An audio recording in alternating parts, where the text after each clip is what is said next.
বন্ধুরা এই মুহূর্তে সম্পূর্ণ নতুন আরেকটি ভিডিওতে আপনাদেরকে জানাচ্ছি স্বাগত। সাথে আপনাদেরকে জানাচ্ছি সুখবর, পিডব্লিউএল লিস্টের টাকা দেওয়া হবে খুব শীঘ্রই। কবে দেওয়া হবে এই প্রশ্নটাই উত্তর আজকের এই ভিডিওতে আপনারা পাবেন। আর এর জন্যই আপনারা দীর্ঘদিন ধরে অপেক্ষায় থাকেন কবে টাকা দেবে কেন না বলুন তো। এই পিডব্লিউএল মানে পার্মানেন্ট ওয়েটিং লিস্টে যাদের নাম রয়েছে তাদের সংখ্যাটাই সবথেকে বেশি, যাদের টাকা দেওয়া হলো তাদের সংখ্যা তো খুবই কম। এদের সংখ্যা কিন্তু 16 লক্ষ ব্যক্তি, অর্থাৎ 12 লক্ষকে দেওয়া হয়েছে, 16 লক্ষ ব্যক্তিকে এবারে টাকা দিতে চলেছে মমতার সরকার। হ্যাঁ, ঠিকই শুনেছেন, এবারে আপনারা টাকা পেতে চলেছেন। এই জুলাই মাসে সম্পূর্ণ রিপোর্ট ইতিমধ্যে তলব করবে রাজ্য, অর্থাৎ ব্লক প্রশাসনের পক্ষ থেকে বা ব্লক স্তর থেকে ইতিমধ্যে সুপিরিয়র চেকিং হবে এবং কারা যোগ্য কারা অযোগ্য তাদের নাম বাতিল করে এবং সিলেকশন করে তাদেরকে কিন্তু টাকা দেওয়া হবে। আর টাকাটি ঠিক কত তারিখে দেওয়া হবে, কোন মাসে দেওয়া হবে, এই নিয়ে আজকের এই ভিডিওতে আপনাদেরকে জানানোর চেষ্টা করছি। কাজেই ভিডিওটি হয়তোবা আপনার কতটা মূল্যবানে আসবে আমি জানি না, ভিডিওটি প্রথম থেকে শেষ পর্যন্ত দেখুন, তাহলেই বিস্তারিত তথ্য আজকের এই ভিডিও দ্বারা আপনারা পাবেন। সাথে একটাই রিকোয়েস্ট করব, এই চ্যানেলে নতুন আসলে আপনি অবশ্যই চ্যানেলটিকে সাবস্ক্রাইব করে রাখুন, যাতে করে পরবর্তী নেক্সট আপডেট আসলে বিনা পয়সায় আপনি নোটিফিকেশনের মাধ্যম দিয়ে সেই ভিডিওর নোটিফিকেশন পান আর আপডেটটি জেনে আপনার যা কাজ সেটি আপনি করতে পারেন। তো চলুন দেখে নিচ্ছি। নদিয়া জেলা জুড়ে ফের শুরু হয়েছে আবাস যোজনা সার্ভে। রাজ্য সরকারের বরাদ্দের অর্থে নদিয়া জেলায় ইতিমধ্যে 2 কিস্তিতে বাড়ি নির্মাণের টাকা পেয়েছে 46,467 জন উপভোক্তা। কিন্তু এবার সার্ভের তালিকায় রয়েছেন প্রায় দ্বিগুণ আবেদনকারী। জুলাই মাসে পূর্ণাঙ্গ সার্ভে করে রিপোর্ট তৈরির কাজ সম্পূর্ণ হবে। তো মূলত বুঝতে পারলেন, জুলাই মাসেই পূর্ণাঙ্গ সার্ভে করে রিপোর্ট তৈরির কাজ, কারা পাবেন না তার যে একটা রিপোর্ট সেটা কিন্তু তৈরি হবে এই জুলাই মাসে, যে মাসে আপনি ভিডিওটি দেখছেন।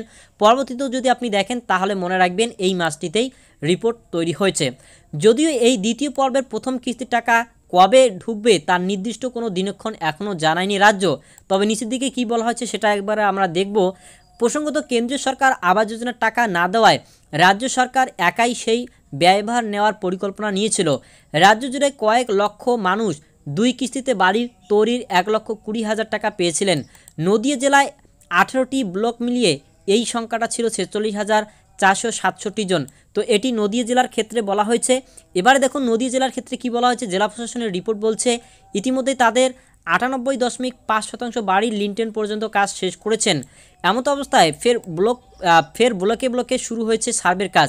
তো মূলত বুঝতে পারলেন ইতিমধ্যে নদিয়া জেলার রিপোর্ট যেটা, সেখানে থেকে জানা যাচ্ছে তাদের বর্তমানে যে 12 লক্ষ উপভোক্তাদের টাকা পেয়েছিলেন তাদের 98.5% হয়ে গিয়েছে।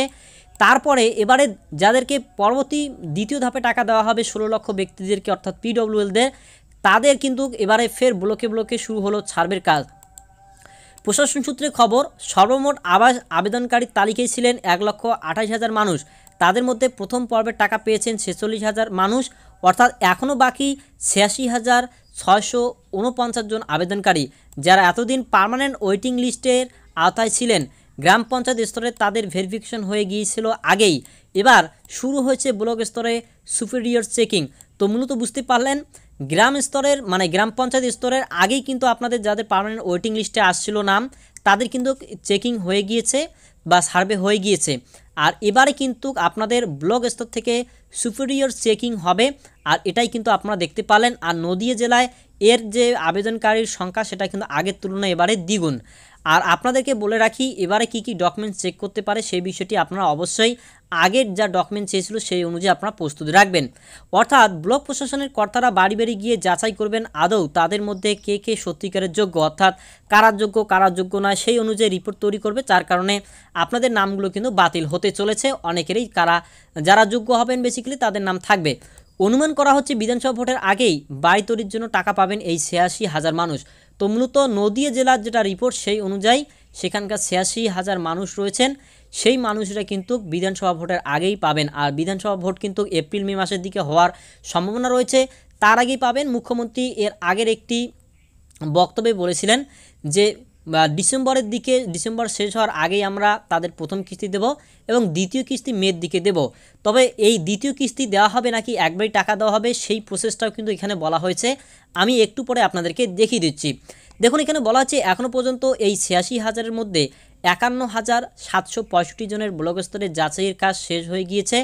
বাকি রয়েছে মাত্র 34,884 জনের সার্ভে, অর্থাৎ এই ব্লকের কথাই বলা হয়েছে, ইতিমধ্যে হয়েছে। আর আমাদের বিভিন্ন যে বাকি জেলাগুলি রয়েছে সেই জেলাগুলিতে কিন্তু শুরু হবে। তো আপনি কোন জেলা থেকে দেখছেন এখনও পর্যন্ত কমেন্ট না করলে অবশ্যই কমেন্ট বক্স আপনার জন্য একদম খোলা রয়েছে। কমেন্ট একবার করে দিন যে আপনি এই জেলা থেকে দেখছেন, আর আপনার জায়গায় সুপিরিয়র যে ব্লক স্তরের চেকিংটি সেটা হচ্ছে কিনা অবশ্যই জানান। তাহলে আমরা নেক্সট পরবর্তী সময় যা আপডেটগুলো আসবে সেগুলো কিন্তু জানাতে পারবো।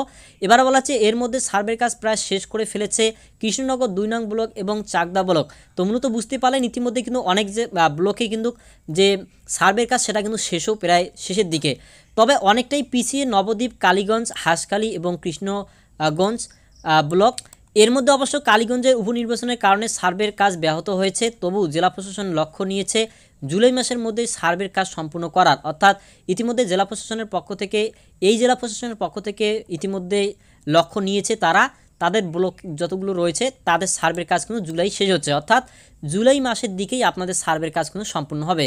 তাই যদি আপনি একজন কর্মচারী হয়ে থাকেন, যদি আপনি নিজের রাজ্যের বাইরে গিয়ে থাকেন, অবশ্যই সেখান থেকে ভিডিওটি দেখলে যথাসাধ্য আপনাদের যা করণীয় হবে, যদি বাড়ি আসার প্রয়োজন পড়ে সেক্ষেত্রে আসতে পারেন।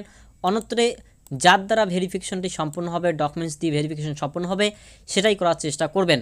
তবে এবারেও 2 কিস্তিতে টাকা ঢুকবে না, একবারেই দিয়ে দেওয়া হবে। তো মূলত এখানে যেটা বলা হচ্ছে যে এবারে কিন্তু 2 কিস্তিতে টাকা দেওয়া হবে না, একবারেই দিয়ে দেওয়া হবে। অর্থাৎ একবারে আপনি 1,20,000 টাকা পাবেন, তার স্পষ্ট নির্দেশিকা এখনও জেলায় আসেনি। তবে এমনটা কিন্তু মনে করা হচ্ছে যে আপনাকে একবারেই 1,20,000 টাকা দেওয়া হবে। এবার দেখুন অতিরিক্ত জেলা শাসক অনুপ কুমার দত্ত বলেন, রাজ্য সরকার আমাদের ওয়েটিং লিস্টে থাকা মানে পার্মানেন্ট ওয়েটিং লিস্টে থাকা যে ব্যক্তিরা রয়েছেন তাদের পর্যালোচনার জন্য নির্দেশিকা দিয়েছে। সেই মতো আমরা 86,000 মানুষের সার্ভে শুরু করেছি, যার প্রায় 60% কাজ ইতিমধ্যে সম্পূর্ণ হয়ে গিয়েছে। তবে এই ওয়েটিং লিস্টে থাকা উপভোক্তারা কবে টাকা পাবেন তার দিনক্ষণ আমাদের জানানো হয়নি। আপাতত পিছিয়ে থাকা ব্লকের জোর কদমে চলছে ঝাড়াই বাছাই। তো এখানে যেহেতু বলছে জেলা শাসক যে এখনও পর্যন্ত আমাদেরকে বলেনি যে টাকা কবে দেওয়া হবে, শুধুমাত্র আমাদেরকে নির্দেশিকা দেওয়া হয়েছে পর্যালোচনা করা, সেই অনুযায়ী আমরা পর্যালোচনা করছি এবং আমাদের 60% কাজ ইতিমধ্যে শেষ হয়েছে। তো আপনার জেলায় শুরু হয়েছে কি না অবশ্যই আপনারা কমেন্ট করে জানান, কোন জেলা থেকে দেখছেন সেটাও কমেন্ট করে জানান। আর আপনারা 1,20,000 টাকা একবারই পেতে চান নাকি 2 ভাগে অর্থাৎ 2 কিস্তিতে পেতে চান 60 করে, সেটা আপনারা জানাতে পারেন। তো যদিও এখানে দিনক্ষণের বিষয় কিন্তু কোনো রকমের সরাসরি নির্দেশিকা নেই, তবে যেহেতু বলা হলো উপরের দিকে যে বিধানসভা ভোটের আগেই দেওয়া হবে, সেই অনুযায়ী কিন্তু আপনারা ধরে নিতে পারেন এপ্রিল মের কথা বলা হয়েছে তো বিধানসভা ভোট, তো সেই অনুযায়ী আপনারা ধরে নিতে পারেন যে এই বছরের শেষের দিকে অর্থাৎ ডিসেম্বর বা জানুয়ারি ফেব্রুয়ারির মধ্যেই বা তার আগেও কিন্তু আপনারা পেতে পারেন। তবে ডিসেম্বরের আগে পাবেন না, এখনও পর্যন্ত এই নিয়ে কোনো নির্দেশিকা নেই। আগেই বলা হয়েছিল যে ডিসেম্বরের দিকেই দেওয়া হবে, তো সেটাই আপনারা ধরতে পারেন বা অত্যাধিক 1 মাস আরও বেশি করে ধরতে পারেন। তো এই ছিল আজকের আপডেট, যা আপডেট ছিল আপনাদেরকে জানিয়ে দিলাম। ভিডিও ভালো লাগলে লাইক করুন, চ্যানেলে নতুন হয়ে থাকলে সাবস্ক্রাইব করে রাখুন। পরবর্তীতে যখনই যা আপডেট আসবে সেগুলি আপনাদের সামনে উপস্থাপন করার চেষ্টা করব।